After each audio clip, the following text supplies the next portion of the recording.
All right, well, welcome to Weapons of the Future. I'm Sean. I'm the Sci-Fi. You guys, a lot of you probably know this already. I'm the Sci-Fi Robots and Rips track here at JordanCon. And with me is Chuck Gannon, our author guest of honor, and author of the King Riordan series. And next to him is Nancy McCullough, who is one of our panelists. She's on a lot of our panels, and she does cosplay as well, and is a microbiologist by trade. Yep. I am trying to prevent the second zombie apocalypse because we've already had the first one. I won't tell you when, but I'm pretty sure we've already had the first one. All right, so weapons of the future. And this is kind of a big, broad topic that we're going to touch on a lot of things. Or potentially we touch on a lot of things, from the realistic and potential to the fantastic and, oh, hey, that's pretty cool. So I just want to get a show, or people's thoughts. What's your favorite sci-fi weapon? Can be realistic, non-realistic, whatever.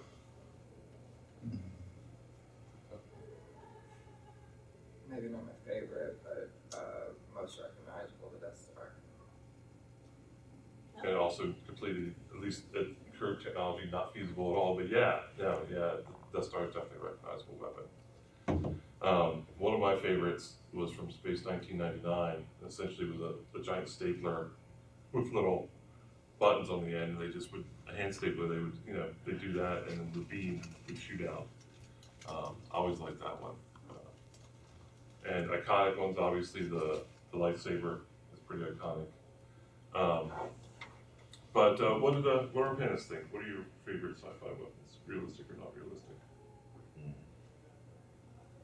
I mean, when I was a kid, it was probably the phaser, but that was back in the '60s. So, so that's I wanted to just say right up the top, that's the unrealistic one. I don't know. I think some of my own probably are the ones that are my favorites recently. Could you talk about a couple of them? So folks have a little background on me. So I write science fiction. Probably most of you know that or have intuited it at this point. However, this is Sunday morning at a con, so I'm not sure that intuition or anything else is mind is functioning at this point. And so the series alters sort of between, if you will, intrigue. It's an interstellar epic with a lot of intrigue in it. Some books are more military than others. Some are more contact and exploration than others. It's about our arrival in the interstellar community, which is not very big, either in terms of the number of different species that inhabit it, nor its scope, because interstellar travel is difficult and expensive. That all said, one of the weapons, so I guess I have two.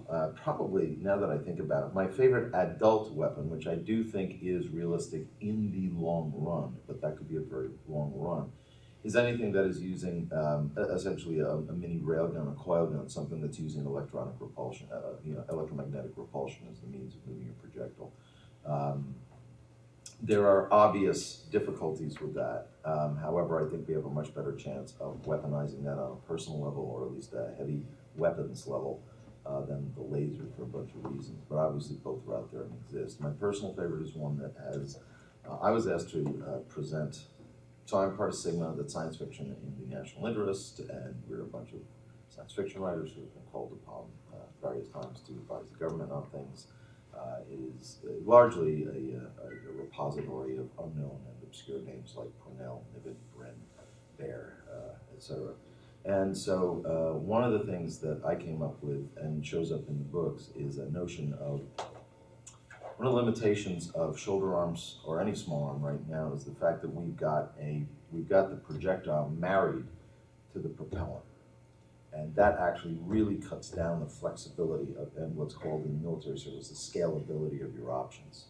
So if you actually are able to put the propellant here, and if you will put your rounds or your projectile here, a couple of things happen. Depending upon the bore of the projectile and how you're storing the propellant, you can actually double or triple the size of the magazine. Because you're now only looking at the warheads. You're not looking at the propellant. So basically what I posit is by 100 years from now, and this was driven by a half to, not a wanna, a half to being 0G, needing a weapon that also can correct the recoil it imparts, and basically tumble yaw spin, all that, to the user. So they go with what I call it's either liquid mix or gas mix. So you either have a liquid or a mixture of what they call dust mix, dust mix or liquid mix. So you basically got either a high density powder that is injected into a firing chamber or a liquid that is injected into the firing chamber. By the way, just for people who say that sounds really dangerous to carry around, the other trick is there needs to be a catalyst in the chamber so that whatever you inject in is only explosive in the presence of the catalyst. That actually makes the propellant safer to store than modern ammunition. Here right now. But one of the advantages of this, obviously, is that you can therefore crank it all the way up, so you get the hottest shot, if you will, that the weapon can sustain. That becomes essentially an anti-vehicle weapon. You could probably get about 50 cal BMG performance out of an 8mm tube, no longer than that in that sort of scenario. On the other hand, you're going, let's say, close quarters. You want to be able to go high rate of fire, very low recoil. You dial it all the way back. You set your rate of fire on high. If you may only need something as light as, let's say, 600 feet per second, virtually no recoil. But the bottom line is that the weapon, and you can change your ammo load as well to specify and to specialize for the circumstances. So I know that's a kind of long explanation, but that's probably my favorite because Patel liked it and said, one day if we ever need it, we might use that. That's really cool. Well, I can have two. I guess they're not as far-fetched as what they could be. One of them is the proton pack from Ghostbusters. That has to be like my favorite gun sort of thing, but I'm not really a gun person to begin with. I have shot guns and rifles and all that stuff. I'm never touching that thing again. But my favorite weapon that I've seen is Katana's fans from Mortal Kombat. They've got to be my most favorite. And you actually see that I've got a fan, and I am actually being trained in test and fan fighting. So I couldn't bring my one that I use, but it's pretty close. Awesome. So, actually, let's talk a little bit about the cosplay aspects of it. This might be a good play because this is where I'm weak on this stuff. They cross scheduled me with the Bane Roadshow, which is my publisher. So I'm gonna zip out, zip back. Okay, I'm sorry if you'll forgive me. Okay, great. So let's go ahead and talk about some. Good question. Did you have a question? I'm just waiting by Oh, bye. I'll see you soon. Don't let the invisible muskrats get you. Okay. All right. Well, this one might have actually been for Chuck. So my question was going to be, and we can come back to it if you want, is at least as I've been reading and watching sci-fi over time, there was a point where it was like everything had to be an energy weapon. And then as like we were talking, then there was a point where people started going, no, kinetics have a future as well. Right. Yeah. Right. No, I think that's true. I think that's accurate. It's actually one of the things that when Nancy and I talked about this, she was like, "Well, stabby weapons are still good too." Yeah. Stabby, slicey weapons. Yeah. I think the divide will be interesting between poor people's weapons and rich people's weapons, and how poor people will make compensating weapons for the technologies that they You'll can't see that afford. huge, like, behemoth style thing that works because you just put everything together really fine. Well, I think we can try Firefly in this for just a second. Mhm. The episode where they're defending the brothel, they're all armed with, projectile weapons, and he has a laser, And then, of course, they steal the other episode where they steal a laser. So, which I thought was actually very interesting, where they showed the limitations of a laser weapon. We'll touch back on that when Chuck gets back. But if you would show some of your So stuff. my toys? There you Okay. Well, one of these toys is not mine. It was nicely let me borrow. This is actually one of the ones I actually carry in my steampunk adventurous outfit. This is a fan. I gotta replace the screw on the bottom. I am being trained currently in test and fan fighting. So if you think that Katana's moves were bunk, they're not. It's just that we don't usually have blades at the ends. It's usually we use the blunt end of it. It's about the same weight that I use normally. It's a little lighter. It's certainly not the same shape. But again, it's good for cooling, and it's also good for if I have to hit you, I will do it. Right. Now, what are some of the limitations of using a fan weapon? Oh, well, one of them is you have to be close. And a lot of my stuff, within reason, is close combat. That's what I'm used to. That's what I'm comfortable with. Now, my parasol is not. The crossbow is not.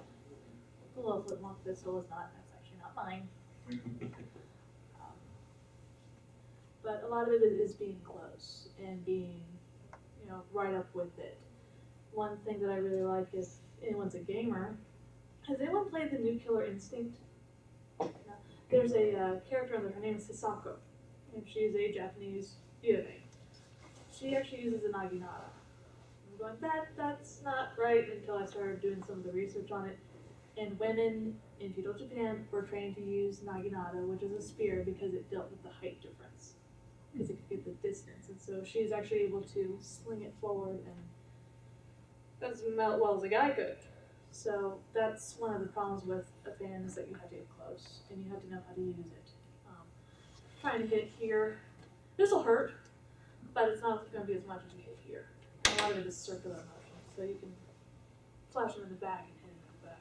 I'd say probably the biggest advantage of a fan, and the reason it's used as a weapon at all, is you can walk into a place with a fan that is not designed to be a weapon even, and still be able to employ it to defend yourself if stuff goes wrong. Exactly. It's one of the sort of, if you want to look at it that way, it's one of those opportunistic things. I can do horrible things with a pen, and it's not stabbing you with it. It's cranking your joints back. I don't do that because it's kind of mean, and I don't really want to deal with all that stuff. So unless you're attacking me, I'm pretty, whatever. Oh, no. Even though it's a more steampunky looking, I forget if you're using that term, I guess, but, a more anachronistic looking weapon, in the future, something like that would still be very effective. Oh yeah, because the testing that I use for fighting is actually metal. It's steel with silk. So definitely, as long as metal is still around, and you can, if they start messing with it and create the different alloys where it's still that light strength, you can still use it. Because a lot of it's you're using momentum. What I think would be really cool to see in a sci-fi version of a fan. Okay, you have it. It spreads out like a fan. It's got a membrane in between. What happens if you can put a power source onto that membrane, and all of a sudden it'll stop a blaster bolt or whatnot? And that's, So you got a shield that'll at least cover your head or torso. and I think that's why the mechanics get sort of murky, because there's only so much space on the fan that you can use. Like if you have a proton pack down at the very bottom, it's going to be kind of obvious. It's science fiction. It's science fiction, so it would work. I mean, it's like if you look at Into the Badlands. There's no guns, it's all swords. And there's whole different evolution of how the blade is, because it's basically a neutral playing field. The rich people have a certain type and the poor people have a certain type. In fact, a lot of your weaponry, if you look at the Japanese weaponry, they're farm tools. Yeah. They're That's farm what tools. the Okinawan is all from that background. Yeah, a common as a sickle, basically. This was more of a hoity-toity way. Again, it was size were actually used for baling hay, and then they started using them as weapons. It's like a lot of the medieval weaponry. As the armor was evolving, so were the weapons, but they were farm tools. There was one that's called a can opener, and it looks like a pike with a hook at the end. And what they would do is they would take the mace top of it, and they would slam, and they would destroy the joints of the armor. And then they take the hook and they start tearing open into it like a can opener.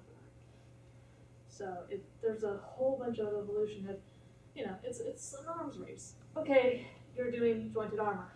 I'm going to start doing this. Oh, you're going to go for lighter plate. I'm going to start doing this. And then you hit recoils and hollow points and everything, and that goes even into guns. So. Yeah, and the other thing, if you're talking about a back hook on something like the Bardiche or the halberd or something like that, which are all just that family of polearms, that had an additional purpose, which was very often you were dealing with folks on horseback. So basically, you basically say, yo, come here. So what you used to see like in the old vaudeville numbers where somebody reaches out to like 9-time length cane to grab somebody and pull them off, it's a little bit what that was there for. It has to be, but actually it sounds simple in the application, but you have to think about this. There is a armored rider passing you at a horse at a good clip. You have to make sure that the weapon is more effective on it than it is on you.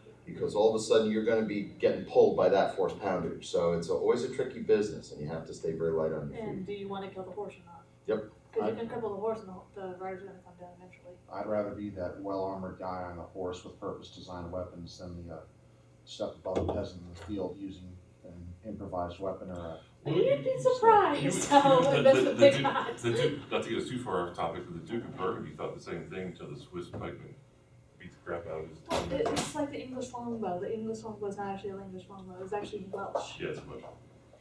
It's, But that gets back to the whole Wales yeah. Brexit, so. Although by the time we're at the Swiss pikeman, and by the time we're at the Spanish tercio, in its 1600s evolutionary stage, although they may have their origins in hunting weapons, but which is really where most spears probably come from, particularly when you talk a war spear, is largely going to be a boar spear.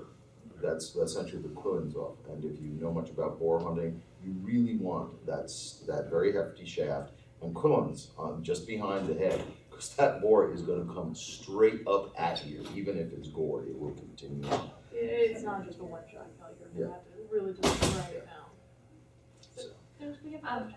I was just gonna say, I did at least a decade of training in Ishinari karate and stuff, and one of the main... Which one?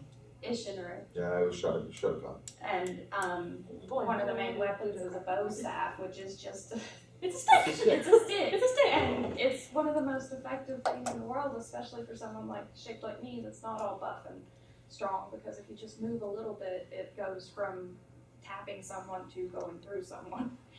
That's one thing I like about the system that I'm in. It's actually designed for women and children, so there's Yeah. a lot of joint manipulation. There's a lot of You don't have to be her. Well, I mean, you still have to be kind of because you're throwing a guy across the room because it's based in jujitsu. Yeah. But yeah, there's a whole lot to that, and it's like, you sure you want to learn testing? It doesn't really look that, it's not gun, it's not knife, it's not. It's like, yes. So I think this brings up a great point that hand-to-hand combat and non-energy, non-projectile weapons have a future, a real future in space and as we go forward. Do we think that? Oh yeah. Because you don't want to put a hole in your ship, I guess, if you're flying around in space. No, you don't. And the thing is also, when you're talking like resuscitation techniques, there is a basis in that also. Again, in my system, stop me if I'm rambling. Before you are allowed to earn your black belt, you have to learn not only do you have to learn how to break the body, you have to also learn how to heal it. And a lot of it is working with the electrical currents in the body itself.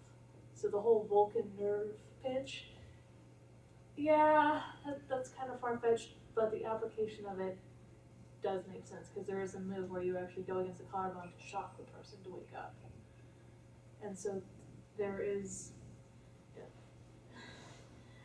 people, I mean, if you're going to be attacked, 9 times out of 10 you're going to be rushed. So you're going to get close. So it might be a little hard for you to shoot. But again, I don't shoot, so I don't know. Well, sort of. I mean, there are certainly circumstances in which, and classically the place is close quarters and boarding action. If you're in 0G, however, well, that's a different thing, because the moment you start the moment you are moving anything of any weight around, you are destabilizing yourself. The moment you hit something that creates drag, that only means that now you have destabilization in a different set of vectors. The more that this goes on, the less chance you will ever correct your instability. So there are actually, that doesn't mean I don't think there are places for it. I think that it is probably in what I would call, I would expect to see a heavy reliance upon melee weapons in an asymmetrical opponent who is actually trying to get you into an environment where obviously a gun is, for any one of a number of reasons, at a disadvantage.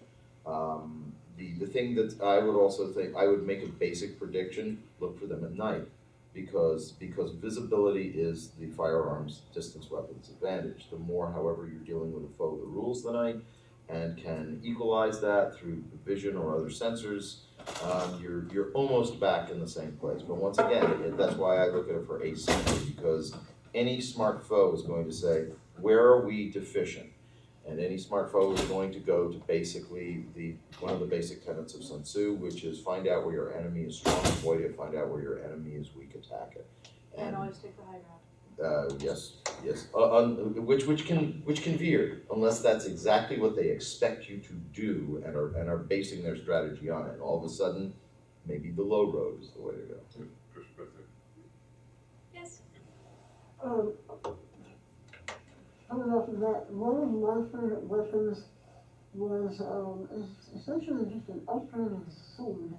Because it's from a video game called Famous X. And basically, they just original sword and added nanotechnology to it, so that the blade is constantly being strengthened, repaired, and sharpened by microscopic robots. Interesting. That's pretty interesting And that also can tie into the katana when it's being forced to being folded to get rid of all the impurities. So can nanotechnology work on something like that? Absolutely. The dynamic self-repair and sharpening and things like that.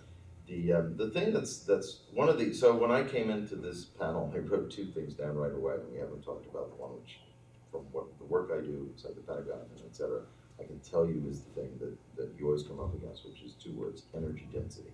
That is always what you are coming up against. And the other one, which is the notion, if you're going to go to hand-to-hand weapons, is something that's close to a monomolecular edge. Interestingly, if you look at our best tools, our best scalpels, and you do them under a scanning electron microscope, they look like a hilly valley compared to freshly flinted obsidian.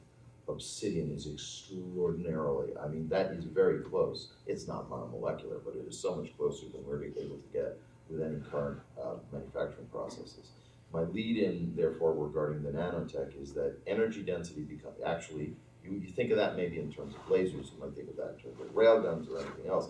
It actually shows up in terms of nanites, and I don't mean gray goo. I mean, that's an energy issue itself. I presented at MITRE Corp, which is sort of the off-campus place for a lot of stuff in the intel and defense groups in DC. And it was actually a biotech. It was a biotech brief out, and which direction do we want to go, et cetera, et cetera. One of the things that comes up very much is nanite. The issue with nanites, particularly when you're trying to weaponize them in that sort of overt sense, is that the energy, for instance, it wouldn't seem like much perhaps to take the nanites to say, let's reassemble ourselves into a fine edge again. Let us redistribute ourselves across this material to re-strengthen it where it's been weakened is something that requires a surprising amount of energy. The stuff that what I'm going to call rather than nanites is, but nanoscale, either mechanical or biomechanical components, is where they're really good is getting inside your bloodstream and identifying something, getting inside your bloodstream and remaining innate, being outside, and for instance, anything where the nanite can be, or the nanostructure can be passive, for instance, does everybody know, if I use the word phased array, does everybody know what that means? Okay, so a phased array is, we use this now increasingly in astronomy as well. So I could have one big sensor, right, and I walk it back and forth across the horizon to try to pick things up. It's got a lot of advantages, but it has some disadvantages. First of all, if you hit that sensor, it's gone. You have no redundancy. Second of all, it's only looking at any one point through one position, right? Now, I don't know if you know how we determine the distance of stars. Parallax view. So basically, you take one telescope measurement when you're on one, let's say day 0 of our trip around the sun, and you do another one when you're 182.5. And what that parallax view, those two angles converging on a single object, the shift in the sky relative to the other positions tells you essentially it's just at that point in simple geometry, just on massive scales, about how much it shifts based on that constant distance of essentially two, because you're always that distance from the sun, right? 1 AU, Around here, you get another AU, there's also, there's the center of the sun, so you look at 2 AU, you're shifting your viewpoint. So to put it like this, if I was to ask you, that kind lady who's taking video from us right now, but it's coming from one point. If you wanted to make a 3D rendering, you really need another object over there. You need to be able to move around. And that also does something else for you. That's a way to range it. It is harder to get a range unless you have like a built-in laser rangefinder from a single point of view than from 2 points of views.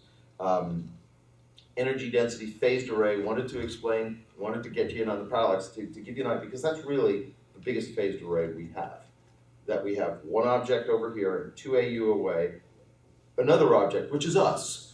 We have moved through space and time. It's the same instrument, pointing at the same point in the heavens. Now, imagine instead of phased array, which the military will do this, which is you've got actually smaller sensor components on drones or in different vehicles, and they're all looking at the same thing. The advantage is they're actually looking from slightly different points. That makes range finding easier. That allows you to see, quote, see around corners that you couldn't if you just had this one dish. Now I want you to think about a nanite or a nanostructure.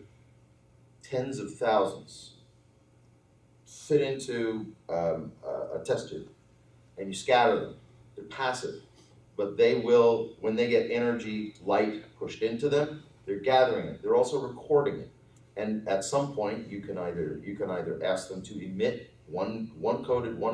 essentially you can get them to tell you what color they're seeing at any given moment by saying, if it is this point of the spectrum, emit this frequency of microwave burst, tiny little burst.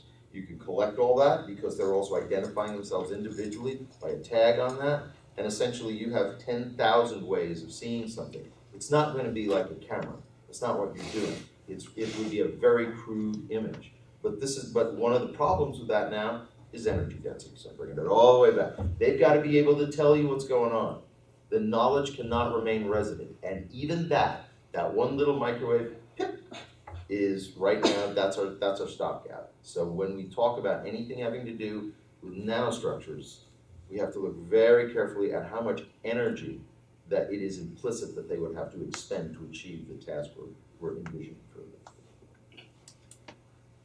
So we had a question a little bit earlier we walked out about the early science fiction with there are a lot of ray guns. Well, go ahead. You can go ahead and ask your question. Yeah, so I was just bringing up, and you might have some inside perspective on this, is it seems like when I was growing up, Star Trek and all of that it was primarily energy weapons. There was a laser, there was some, and as time has gone on, kinetics started coming back into it. I realized, well, maybe those do have a use in space, and I didn't know if you had any perspective on that, why it happened, or...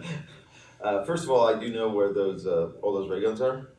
They are in the trunk of your flying car. So clearly it's Texas, but at any rate, yeah, one of the difficulties, and this goes right into, this is a really easy one for energy density. I mean, if you think about an industrial laser, and you think about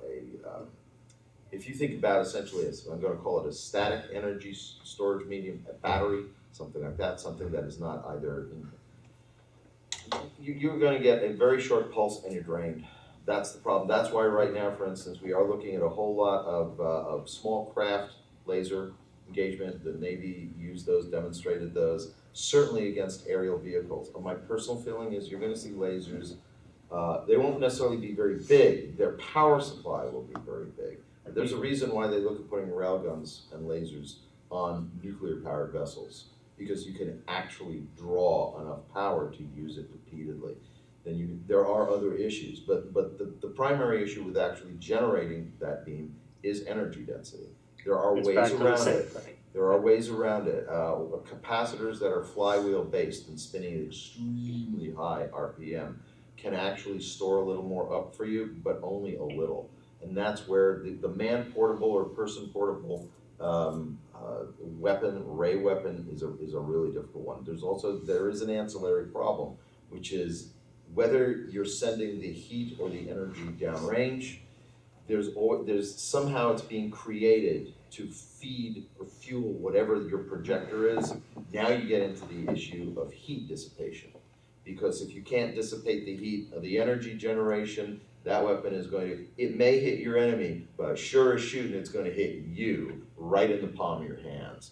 So those are, and I'm not saying that we can't So do in it. the genre, was it that people just decided, okay, I'm going to actually acknowledge these issues and start moving into something a little more Absolutely. realistic? I would say, in my mind, I write hard SF, and I would say the writers that I think do the best job there have acknowledged the issue. It's not that you take beam weapons out of the game. It's that you say, when you write science fiction, there's always that law of unintended consequences. So the bottom line is, if I'm showing a species that has a man portable or squid portable or whatever else it is, or invisible wombat portable weapon, then it says a bunch of things. If it's a laser, for instance, it says that there's been a technological breakthrough, because if it's effective anti-personnel or anti-vehicle, and you can carry it as a human being, it probably shouldn't be longer than twice the length of that. Here's your problem. Laser intensity, energy, and cohesion is directly correlated to length of the focal component. So if you're talking about something that is routinely going to burn through armor or things like that, you have to have one of two things. You have to have lower energy but incredible focus, because it's like, if the pin, this is where monomolecular comes in. If I have a monomolecular pin, I don't care what your armor is made out of. It's going through, because it's slipping through the molecular structures. It's going right through them. A very, very low energy laser that can be tightened that much, absolutely. That requires long focal length. If, on the other hand, you don't care so much about that and you just want to hit it with a lot of joules or megajoules of energy, you can do that too. But now you're talking about, how are you carrying that power? How are you carrying that power pack? So now I want to go back to the squids with the invisible wombats. If they can do these, if they can do either one of those things in something twice as long as that, it has implications for their technology across the board. And where I find, and I think this is one of the reasons why people are sort of backing off on beam weapons, because the better hard SF writers, in my opinion, are saying, if I put that in there, what else am I prognosticating has changed? Because that is such a sort of inflection point for so many things, so many other technologies which have vast implications on economy. What is a strategic lookout? How cheap is energy? Et cetera, et cetera, et cetera. And so I think a lot of folks are looking at that and they're saying, we're not seeing this sort of progress. And what are we more likely to see first? That's one of the reasons why I think we're far more likely to see, for a variety of reasons, what are called in many circles Gauss weapons, for a bunch of reasons. But I'm not saying it won't come. I mean, it's there, right? We're using it as essentially point defense weapons against missiles and drones and things like that right now, and it has tons of advantages for that. But to get it down to the thing that you hold in your hand, like, I guess the cops on the Jetsons. Yeah, and as you get into space, things change as well. Absolutely, So. absolutely. Did you want to show the weapon that you borrowed as well, or was it What did you borrow? It's a lightsaber. So do you mind if I pick it up? Mhm. This is actually what he told me. It's a combination of a lightsaber and a Doctor Who sonic screwdriver. And I'm going to hit the button. Hopefully it won't explode on me. It's loaded. So So it's also got a built-in shotgun. That sounded a little bit like a pump to me. Yeah. So there you go. And this is one thing that you see a lot in cosplay. I don't know much about hard sci-fi. Is turn off. Turn off. Hold the large button down for it. There we go. Is that sometimes the weapon that you have, it works for something else besides what you had it originally planned. So you have a lightsaber and a combination sonic screwdriver with it. And that's one thing I really like seeing in the cosplay community. It's not just, oh, it looks pretty, but there's actually another function to it. One is my fan, the other one is my parasol. And again, it comes from a buy-in perspective. But if you're like me, I do not tan to save my life. I did not get the tan genes in the family, my cousins got all that. But, if you don't mind, I'm gonna stand. Sure.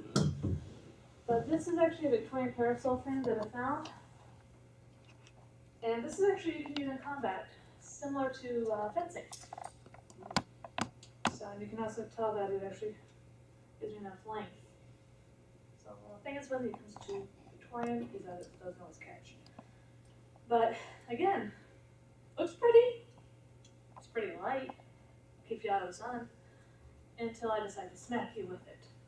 And that's actually one thing when it comes to how combat with parasols came about, was there was a female fencer. And she was so good that the men actually kicked her out of the club because she kept beating all the boys. So she took her experience and started teaching women how to fight with parasols. It was a similar weapon. Is it a function versus fashion? You're carrying it anyway, you might as well use it for self-defense. So.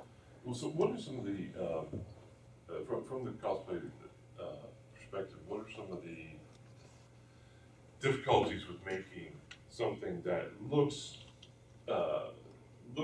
feasible, versus something that's just completely outrageous? A lot of it is weight. That's a big thing because I have a steampunk rifle that's all wood and metal, and it breaks my back if I'm carrying it for a very long period of time.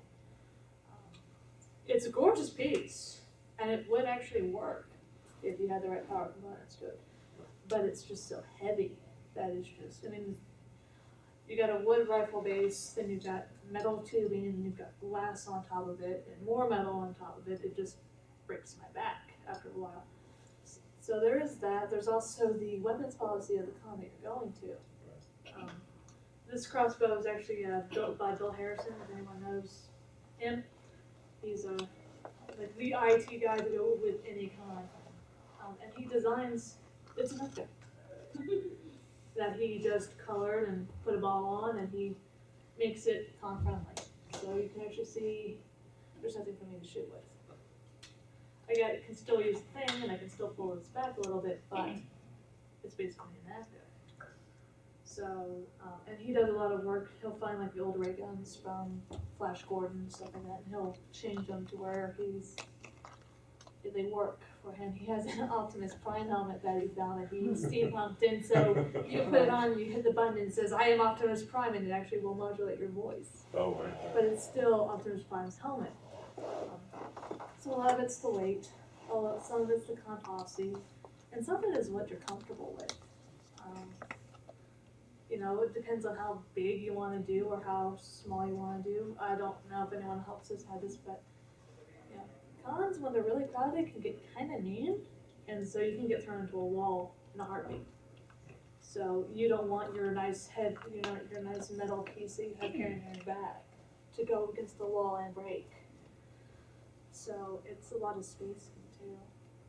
And again, it's like everyone's got a ray gun. I want to do something different. Before we do this, because actually here we get into an unusual, I would say, intersection point between what's going on in cosplay and, if you will, a kind of durability issue. And that's absolutely one of the considerations when a technology is being considered for actual weapons application.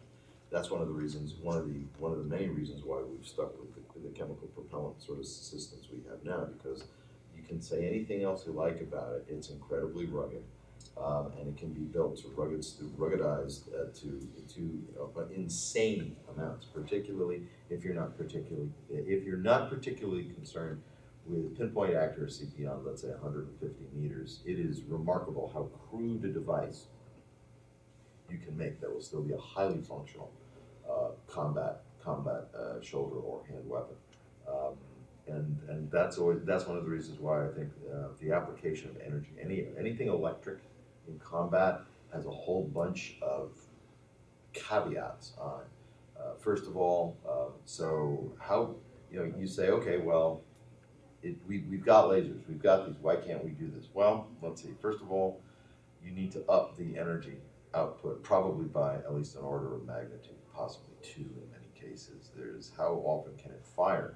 Whereas right now I can, so if I go in the field and if I'm on standard issue right now, it would be 630 round mags, maybe one one in the weapon itself. So that means that I can shoot 210 times if I'm going semi-automatic, single shot, and that's a lot. And there's no, I mean, it's not a lot by our standards, because if you go combat load, no pack only, I mean, you're doubling that. And now you can get into, automatic fire, very sustained, suppressive fires, things like that, and there's nothing, there's no electricity consuming or utilizing technology available today in any of what we know outside of the black, from on this side of the black curtain, that is large, that is going to be capable of doing that.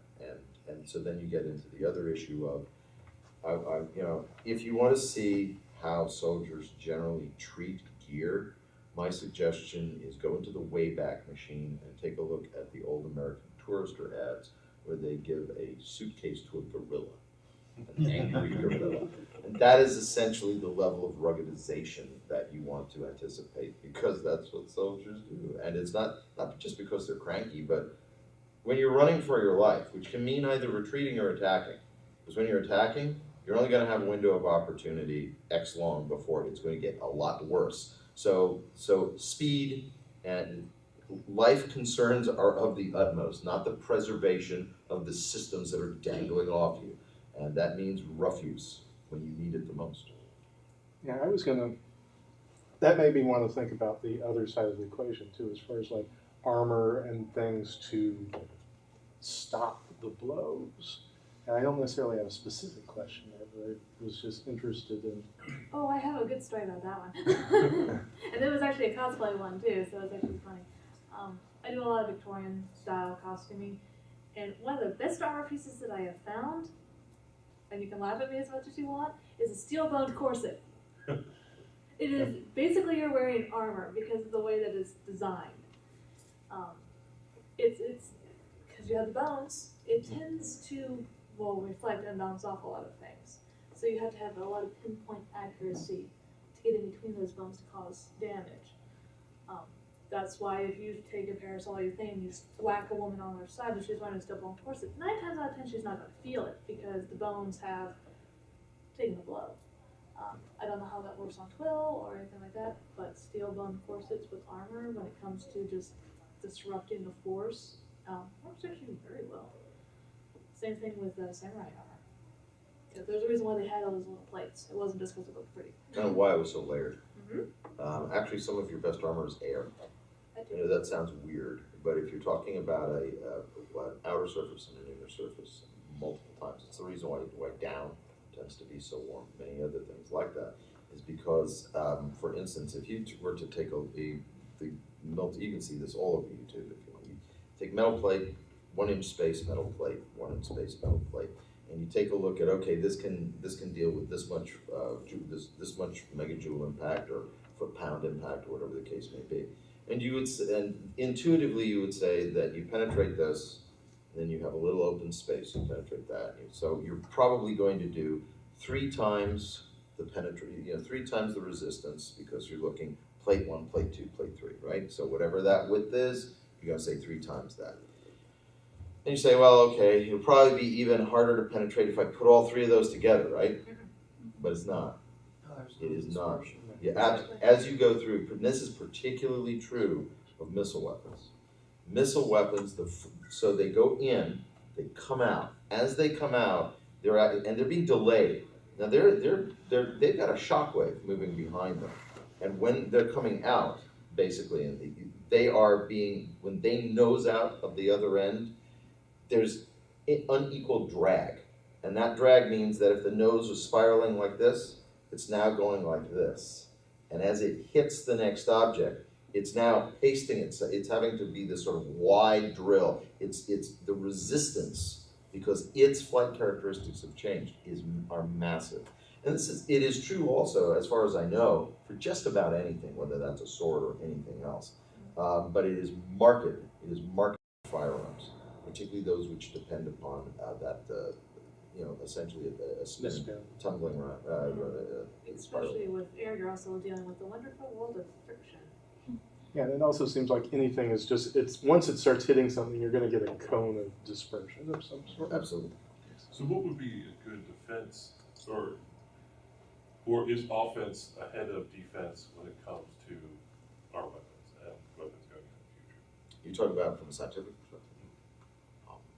Well, I'll just simply go back to H.G. Wells, who has, I think we have yet to see this in any way significantly countered, which he said that defensive technology or resistance to damage, or not defensive, he said armor or protection tends to increase, as technology moves forward, its efficiency increases arithmetically. And he said, but destructive energy and that we can put on targets essentially increases exponentially in that same period of time. Which is why you see, stealth was not even a thing. I mean, it's not just because, we invented radar, so now we have to figure out how to beat radar. It's just that even in World War II, it's kind of a tip-over point in some ways. Look at the preeminence of the tank. The tank is essentially, in a very, very crude way, it is the extension of the same strategic or tactical concept, I should say, of the massively armored rider. And that brute force, if it can be brought in close enough, will carry the day. And bringing it in close enough means being able to resist what the other side is pounding you with. We're gone. Why do we still have tanks? Because there are a whole bunch of reasons that we use them. You still have to control the ground. It's probably still better to do it that way. But they don't have the same sort of, when you can look at a single infantry person, we still call it infantrymen. Why do we do that? A single soldier with a shoulder, by the way, when you see this in the movies, when RPG, takes out an M1 Abrams, I'm sorry, I call bullshit. You're not the only one. Right. There are missiles such as the Javelin system and the German Armbrust and others where you fire them. First of all, if you let it look at the target, then you squeeze, it launches, it goes up. Now it is doing two things. It's in a fire forget mode, which means that thing moves as long as it can see it, and now that they're more sophisticated, it drops from sight, it widens out, it's at the reacquisition cone, flies to the last place, constantly watching. It can, and if it's got enough loiter time, in other words, enough thrust to redirect, it'll chase that thing. The other thing is it selects for the deck. If you take a look at most armored vehicles, pretty much every armored vehicle I know, they are not uniformly armored. And as a matter of fact, there are places where they bear less armor. Typically, you're not shooting down at something like this, and typically you're not shooting up into its belly. These are very lightly armored areas by comparison to typically the front of the tank and the front of the turret, and what's called the glacis plate, are the ones that are really heavily armored. These systems get around that. So it's not even just the penetrative power of the missile, which can still take the tank out even in probably not from the front of an Abrams, but a Javelin will take it out from the side. No doubt about it. Certainly disable it if it gets in the treads or the wheels. But the other thing about these weapons is now they get smart. What is the impact of a smart weapon? Well, in the case of the tank, it's I have X energy, but I can be choosy about where I displace that energy. Not on the front. It's not that sort of, I shoot and I hope I hope I wouldn't hit a weak spot. No, these missiles are looking for the weak spot. Yeah, so, again, it's Sun Tzu again. Yeah, so here we are with this notion that everything, it is not just the increase of the energy, it is the increase of the precision of the application of the energy, which is further intensifying this trend. I'm sorry, I've gone on there. Go ahead. Well, the best thing that you can say, and especially from a microbiological perspective, is the best defense is a good offense. Especially when it comes to microbiology, because the minute you make one step, the bacterium or the protozoan or even the virus, though I don't consider viruses live, and I had a whole tired about that, so I'm not going to go into that again. They're always a step ahead of you. So no matter how much you do, life is going to find a way. It's going to find a way to go after you and go after you and go after you. So as much as I like defense, you're sort of playing a catch-up game with no matter what, because you're always going to find something that takes it out. Nothing else. And that strategy is right there in the way we've changed our tactics and our doctrine in the past 30 years. I mean, the essence of it is right now, despite the fact that we have tanks, it's essentially hit harder, hit first, and when the blow comes back, the real answer is not to be there, which either means you as a target cannot be accessed reliably, or you are too fast to to be able to, you're not sitting around waiting for it to fall. Which is why if you take a look, and there's a lot of sort of angst in the military community about they're trying to move towards lighter vehicles, but the problem is lighter vehicles, as long as you're attached to the ground, there's only so fast and so agile you are going to be in a modern battlefield. So I actually sort of think that when I'm thinking what the future of vertical warfare looks like, or vertical envelopment, as they say, I keep on coming back to the Soviet Hind as a helicopter, because it is an interesting. I think it's overbuilt. It served so many functions. It could be the master of no trade. It was the jack of many. But I tend to see that that's some of the way we're going. I think we used to have all our helicopters, even the Black Hawks, are designed to deliver a full squad. And now you're talking about the MV-22, which is the Osprey, the tilt rotor. That's delivering, and if I believe I can deliver in a whole section, that's essentially 2 squads. So you're looking at a platoon between 2 birds. But as the weapons get smarter, and the amount of integration becomes even more net-centric and has components of automation. I actually kind of think we will look back. We're going to look at helicopters or other vertical envelopment platforms, which, when you get right down to it, will carry maybe a 3-person squad, a 3-person fire team. Because they're carrying more firepower. Information is more important. Directed and coordinated fires do not need to be done by, hey Joe, cover the right flank. That's not how we're doing it anymore. And if you're only tasked to bring 3 or 4 people into the combat zone and get out and then be a weapons platform, that is a much more streamlined, lighter, agile platform than certainly the Hind was. And I have a tendency to think if I was going to make a prediction of like what we're going to see in the air, and then in not this procurement cycle, but the next procurement cycle, which essentially means 35 to 40 years out, I would look for those as your insertion vehicles and your support vehicles. So let's talk a little bit, as we're getting close to time, biological warfare, because not that, of course, their treaties are not supposed to do that, so I'm not saying that anyone would do that. However, if we were theoretically talking about biological warfare in the future, what are we talking about? Oh, there's so many things. Yeah. There are so many things. And I can actually look at the whole, and I've talked about this in the Science Fact panel, the history of vaccinations. If anyone remembers, there was a case in Disney with measles. We never really eradicate any disease that we come across. We still have bubonic plague to this day, about 10 cases a year. And they're actually now doing work with bacteria. They're actually programming them to make bioblocks. So there's a whole bunch of things get really messy very quickly when you start dealing with plasmids and everything when it comes to bacteria, because they'll take up anything. One of the theories with why we have the mitochondria have a separate DNA to the rest of our regular cells. And the theory is that way back when, we actually took the bacteria that had the mitochondria and said, okay, you can stay here, you give us our energy, we give you protection. So, and mitochondrial DNA is really good for looking, say you have a missing person. It's specifically derived from your mother. It is strictly maternal. So you can tell about the female line where you came from. And you'll see that a lot with like missing persons and things like that. But there's a whole lot of stuff, even stuff that we're not actively doing. Like, I just saw an ad for a bleach product that kills 99.9% of germs. Like, what about that other 0.1% that's left behind?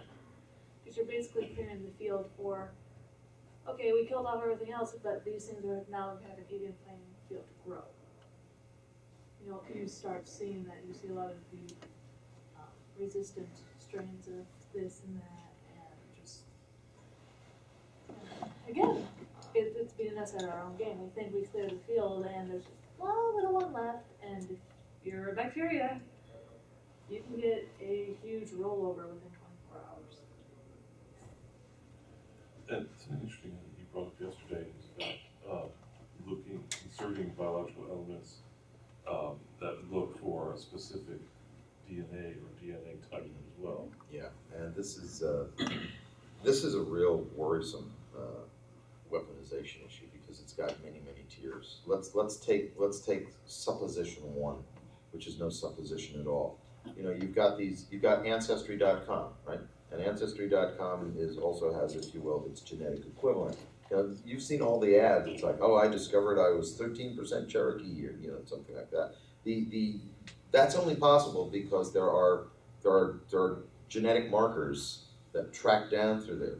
It is entirely within the possibility of both the genetic construct, particularly if aided by. This is the sort of place where a nanostructure doesn't require much energy at all. As a matter of fact, all it may need to do is to attach and block something. If I see that, I block this. Then you go, and now let's say you're dealing 30, 40 years in the future. Let's assume that you're going to send a small team into a part of the world where let's say we're fighting a proxy war, okay? And there's another major power, major enough that it can sustain the sort of effort that I'm talking about, which is, so we are looking in the United States as so many times that increasingly we're being genetically tested. I think it's almost unavoidable that there will be at least, if you will, abbreviated strings that are used to identify us. So now take a look at what happened recently with Sony and the way it got hacked. What if what's getting hacked is, and I know I'm reprising a little bit of what I said the other day, so if anybody was here, forgive me. So if instead of hacking for your social security number and looking at your email and et cetera, they're looking for the identifier string. And then they're going to, because the identifier string, that fragment, someplace, the whole string is attached to it. You use the identifier string once you've got access to the, if you will, the full phone number for that individual, the genetic phone number. You say, well, if this substring we associate with group X is in there, then guess what? We're going to put a nanostructure into their food that would be so small. And this is the tricky thing about nanostructures is they don't alter. So they're essentially inert material. Biology is both great because it gets around energy. It generally creates its own energy, or it is adapted in the system to the life process means it's got its own energy. But the nanite at this point, all it has to do is say, I'm glomming on there. And there is going to be whatever processes are necessary to resist a particular form of disease. Now that disease simply may be a disease that's already present in the operating area, or it may be that once you get forces coming into the operating area, to give you an example without naming the country, that so you could have several things going on. It is shocking and terrifying. If I had a whiteboard here, because it is like the ultimate find the lady game, the shell game. Because you've got the thing that before they leave home, because they tracked your phenotypes or your genotypes, they said, okay, that we're gonna make sure that person, while they're in base camp, which is usually being served right now by external providers, we're going to make sure that this mess is provided with this kind of food, and that kind of food is going to be laced with these totally undetectable, at least the way we're working right now, totally inert nanostructures, which means that although no one knows it, when that unit is deployed to the action area, if what may happen is natural infection sets in, and that inert block means that the system will be unable to protect against it, degraded in its ability to protect against it, and there are other ways. Maybe it's not even a natural thing. For instance, maybe I want to use something more lethal, more targeted, and that could simply be coming in again through food workers. Most food, most sanitation services, a whole lot of things. When you're talking about when you're not in the field but you're in base camp, these are extremely porous environments. We do a very good job about, do you have explosives on you?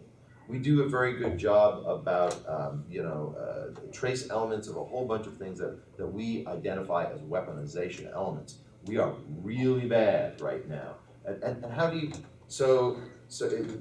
how do you create a scan that actually will differentiate between the inactive form of a potentially dangerous bug versus, which is essentially the vaccine, or the active, What if the active is simple? What if the active has been put into essentially a sleeper mode?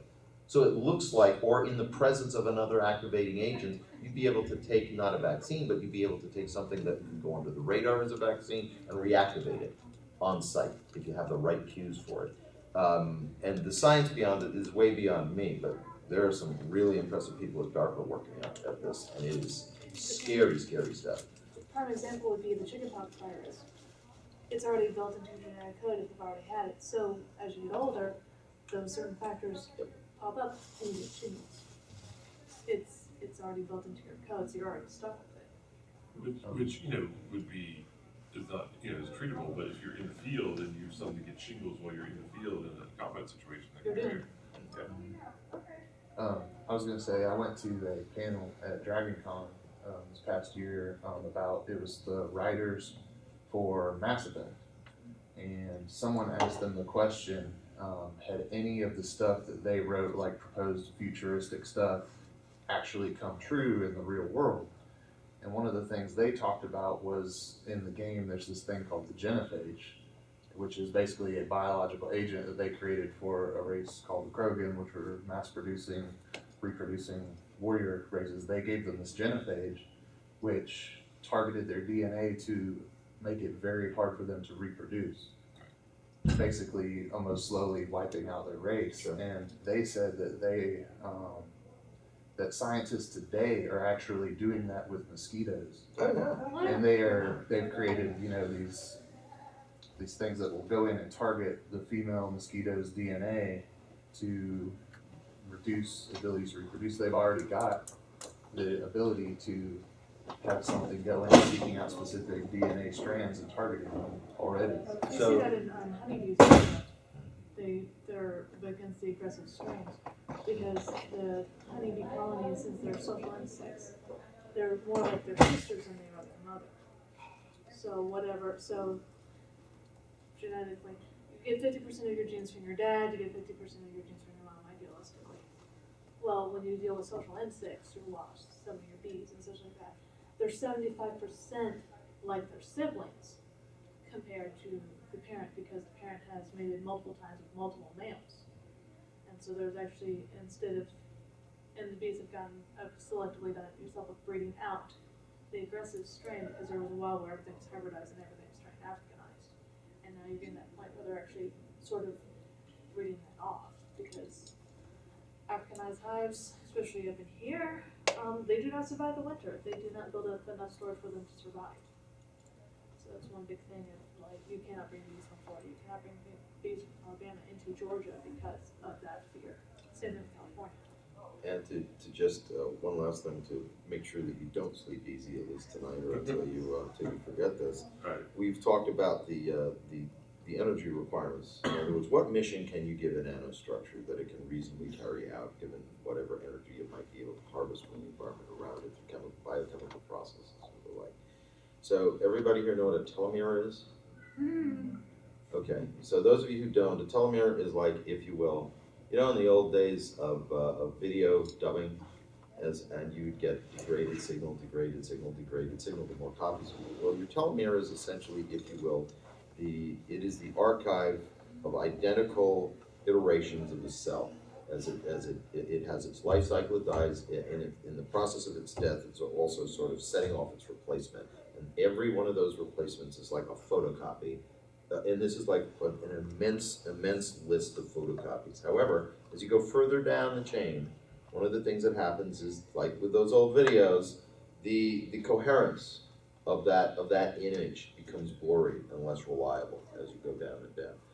However, and the further down the chain you get, one of the big worries with telomeres is its involvement in cancer, because if anything interrupts the normative death-life cycle of a cell, that means you have a high potential for essentially rogue replication, which is, of course, the very basis of cancer. Now I'm going to throw one simple nightmare scenario.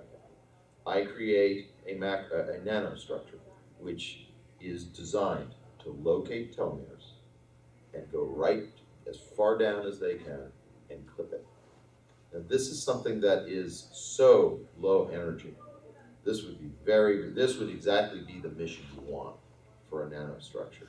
And if you consider that you're maybe, it would be, you know, if you put this in somebody's diet, and you're putting in 15 of these micrograins, I mean nano-sized things, never detectable. It's not doing anything. It's totally inert until it gets into the medium of the human bloodstream. It says, wake up and now go look. Or just wait till you cruise past, because that's even, you don't need a whole lot.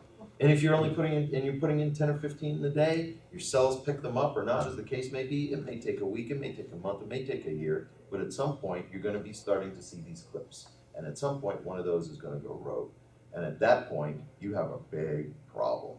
And also then you try to deal with it from a medical standpoint. What if you can't tell until much later in the process that you have multiple creations? So you have, if you will, metastases occurs before the tumor actually develops, or is occurring at the same time.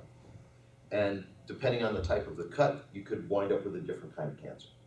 And this is just one of the nightmare scenarios. And also this is why bio and technology is not merely the technology of producing biological weapons, but is also the place that you are looking at a really, really gray zone of how the mechanical interacts with the biological and vice versa.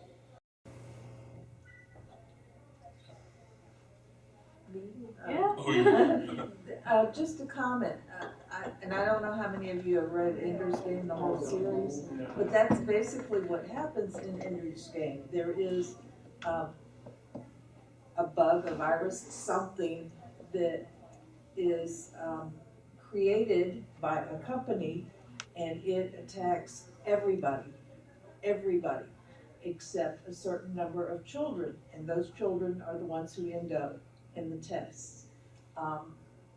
It's just mind-boggling when you think about the possibility of such technology that is so evasive as far as cure. Resident Evil, anyone?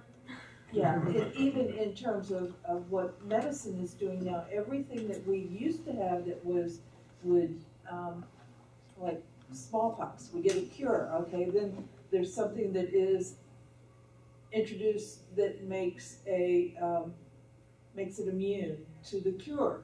And so you have to find something else that works. Well, what if that something else doesn't work? And it just is like cyclical. It's horrible. I'm taking a look at what's going on with antibiotics right now. Oh my God. Really sorry. Overtime. Absolutely. Thank you. A lot of. So if anybody is interested in reading any of my books, here are the promotions for them. All the entire series is sort of included on this handy dandy bookmark-sized promotional material there. Thank you very much, both of you. And thank you, audience.